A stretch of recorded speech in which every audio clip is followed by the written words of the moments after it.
3 semaines après le début de son incarcération, Nicolas Sarkozy va-t-il terminer sa peine chez lui?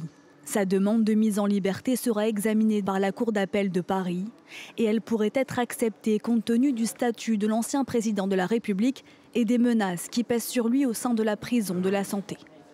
Il est déjà doté, si vous voulez, d'un certain nombre de privilèges liés à sa fonction passée. Il a besoin d'une protection, etc. Et donc, en fait, c'est tout ce petit monde qui se déplace toujours autour de lui, y compris derrière les barreaux. C'est pas son statut en tant que tel qui va probablement guider une remise en liberté, mais c'est la complexité finalement matérielle de mettre en prison un ancien président de la République.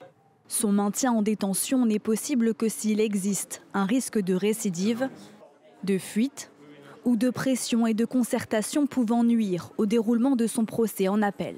Or, les magistrats jugent ces scénarios peu probables. Si sa mise en liberté est accordée par la justice, il existe plusieurs options. Soit on peut être remis en liberté avec ce qu'on appelle un bracelet électronique.